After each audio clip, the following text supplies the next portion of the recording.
이재명 경기지사 뉴스 공장. 첫 번째 뉴스, 이재명 지사가 9월 11일 페이스북에 추석 관련하여 다음과 같이 글을 남겼습니다. 존경하는 경기도민 여러분, 한가위를 맞아 인사드립니다. 경기도지사 이재명입니다. 민선 7기 경기도가 출범한 지 1년 남짓 지났습니다. 그동안 공정, 평화, 복지를 기반으로 새로운 경기, 공정한 세상을 만들기 위해서 나름 열심히 달려왔습니다. 도민 여러분께 내걸었던 약속들이 하나둘씩 실현되는 걸 보면서 보람도 느낍니다. 앞으로도 1350만 도민께서 위임해주신 권한과 책임의 무게를 명심하고 도정에 최선을 다하겠습니다. 생각만 해도 넉넉해지는 한가위입니다. 사랑하는 이들과 즐거운 연휴 보내시고 고향 다녀오시는 길 안전하시기를 기원합니다. 아마 명절에 쉬지 못하시는 분들도 계실 텐데요. 힘내시라고 우리 도민들을 대신해서 응원의 말씀드립니다. 모두 행복한 한가위 되십시오. 고맙습니다. 경기도지사 이재명 드림. 다음은 2020년 생활임금 관련 뉴스입니다. 경기도는 지난 3일 열린 생활임금위원회를 통해 2020년도 경기도 생활임금으로 시급 1364원을 확정하고 9월 10일째로 고시했다. 이는 올해 1만 원보다 3.64%가량 상승한 수준으로 월 급여 기준으로는 7만 6천 원이 늘었다. 특히 고용노동부가 고시한 내년도 최저임금 시급 8,590원보다도 1,774원이 많다. 도는 경기연구원이 제시한 상대 빈곤 기준선, 주거비, 교육비 등을 고려해 수립한 2020년도 생활임금 산정 기준에 의거해 내년도 경기도 생활임금을 이같이 결정했다. 오는 2020년 1월 1일부터 적용된다.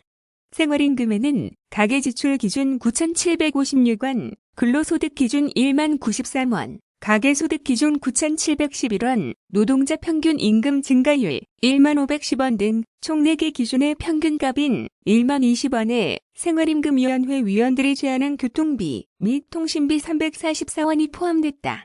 이번에 결정된 2020년도 생활임금 시급 1만 364원의 적용 대상은 도 및 도 출자, 출연기관 소속 노동자와 도 간접고용 노동자 등 총 3,453명에 이를 전망이다. 내년 1월 1일부터 적용된다.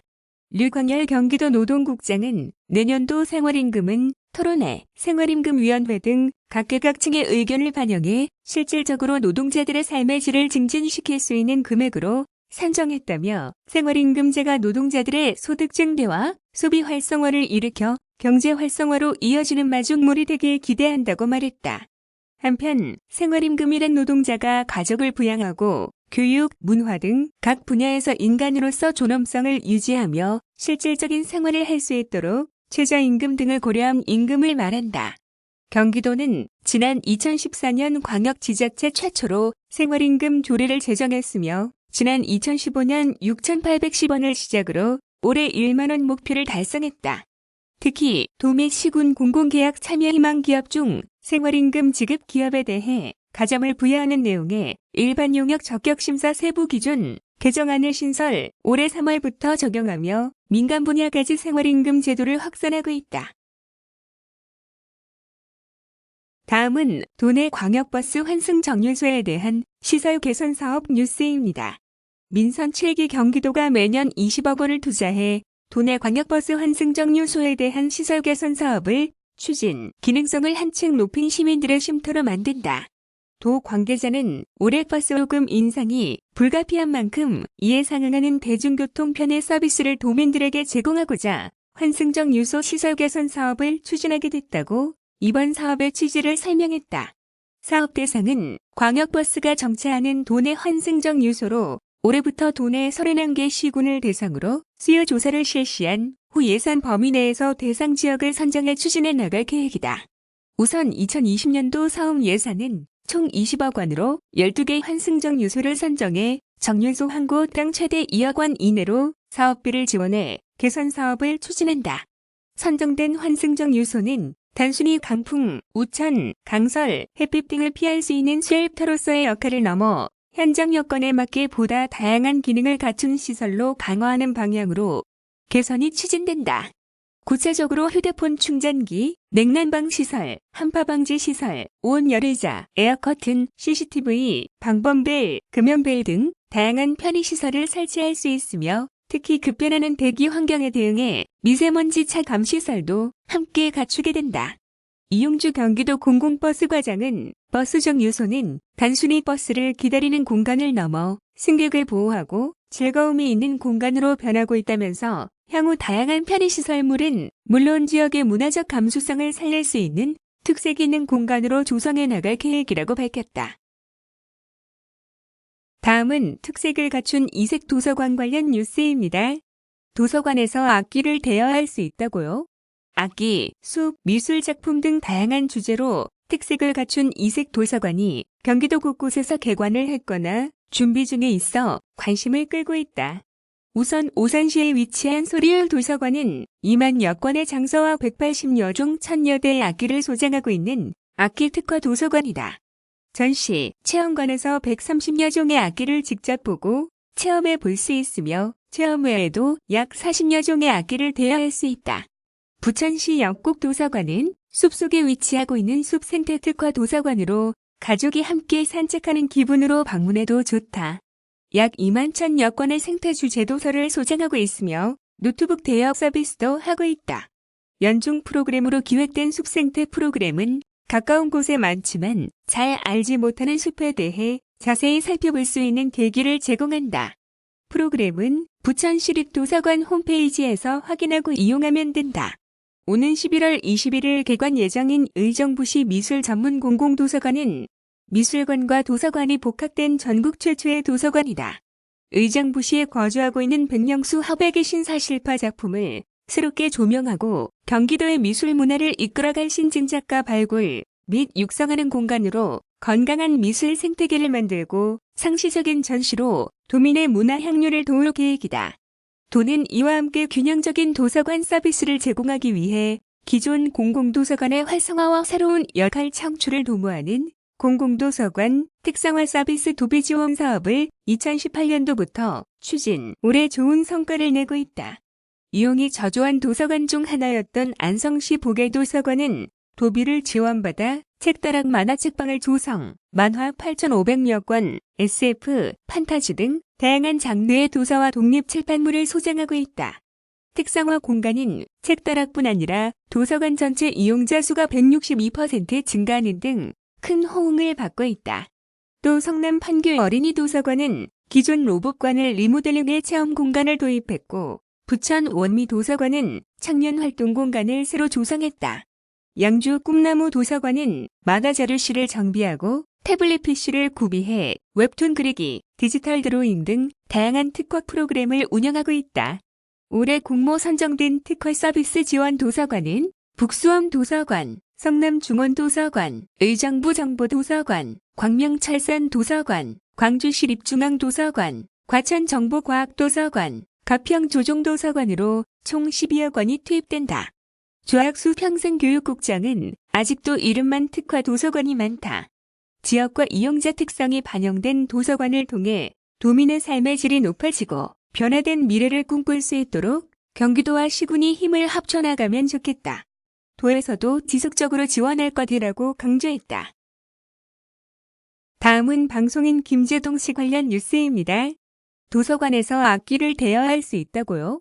한국도자재단은 방송인 김재동 씨를 2019 경기 세계도자 비엔날레 공식 홍보대사로 지난 6일 위촉했다고 11일 밝혔다. 김 씨는 2002년 윤도현의 러브레터를 통해 연예계에 데뷔했으며 2009년부터 김재동 토크 콘서트 노 브레이크를 시작으로 10여 년간 각종 방송과 공연을 통해 약 34만 명의 관객들과 함께 소통하고 위로하면서 대한민국 최고의 말꾼이라는 호평을 받았다. 김재동 씨는 앞으로 2019 도자 비엔날레 홍보 및 특별 프로그램 진행 등 행사에 적극적으로 참여한다.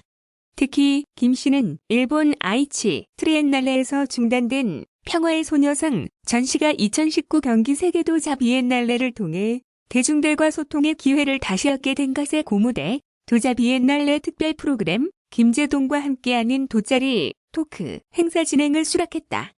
김 씨는 토크 행사 수익금 전액을 일본군 성노예 피해자 보호시설인 광주 나눔의 집에 기부하겠다는 의사를 밝혔다. 최연 한국도자재단 대표이사는 진심을 담아 대중들의 마음을 위로하는 방송인 김재동 씨의 담백한 입담이 흙의 평화를 주제로 열리는 2019 경기 세계도자 비엔날레에 부합되어 홍보대사로 위촉했다고 말했다. 한편 경기도가 주최하고 한국도자재단이 주관하는 2019 제10회 경기 세계도자 비엔날레는 흙의 평화를 주제로 9월 27일부터 11월 24일까지 이천 세라피아 여주도자 세상 곤지암도자공원 일대에서 열린다. 다음은 박농식품 분야 관련 기관 전문가 간담회 관련 뉴스입니다. 경기도가 일본의 무역 규제에 대응하기 위한 농식품 분야 관련 기관 전문가 간담회를 12일 개최했다. 이날 간담회는 최근 일본의 한국 화이트리스트 제외 등 무역 규제 시행이 농식품 분야로 확대될 경우에 대비 대일 농식품 무역 관련 정보 공유 및 현장 의견 수렴, 경기도 농식품 분야 대응 방안 마련을 위한 자리였다. 간담회에는 경기농식품유통진흥원, 경기경제과학진흥원, 액경기지역본부 등 기관 관계자와 학계 전문가, 일본 농식품 수출업체 등 20여 명이 참석, 대일 농식품 무역 관련 정보를 공유하고 대응 방향에 대한 심도 있는 논의를 나눴다. 현재 경기도 대일 수출의 경우 지난 7월 말 기준 수출량 43,838톤, 수출액은 97,739달러 규모로 이는 전년 동기 대비 각각 45.8%, 13.6% 증가하는 등 현재까지 농식품 분야에서 일본 무역 규제에 따른 가시적 피해는 발생하지 않은 것으로 파악되고 있다. 그러나 도는 향후 일본의 무역 규제 시행을 가정하고 이에 대한 선제적 대응 체계 구축을 통해 향후 있을 일본 무역 규제에 만반의 대비 태세를 갖춘다는 전략이다. 이날 논의된 주요 대응 방향으로는 토마토, 파프리카, 화훼류, 김 등 대일 수출 의존도가 높은 핵심 품목의 수출, 다변화, 해외 GBC 연계 강화, G푸드쇼, 내시라 등을 통한 해외 마케팅 강화, 자금, R&D 지원 등을 통한 수출 농가, 업체 및 연계산업, 경쟁력 제고, 통관 에러 해소 및 수출품 안전관리 강화 등 비관세 장벽의 체계적 대응책 마련이 논의됐다. 도는 향후 지속적인 간담회, 개최 등을 통해 전문가 및 현장 의견을 적극 반영해 세부 방안을 구체화해 나간다는 계획이다. 박승삼 경기도 농정해양국장은 오늘 간담회에서 향후 시행 가능한 일본의 무역 규제에 효과적으로 대응할 수 있는 방안 등 다양한 의견들을 수렴할 수 있는 의미 있는 자리였다며 앞으로 수출 현황 등을 예의주시하면서 일본의 무역 규제로부터 안전한 농식품 환경을 조성할 수 있도록 최선을 다하겠다고 밝혔다.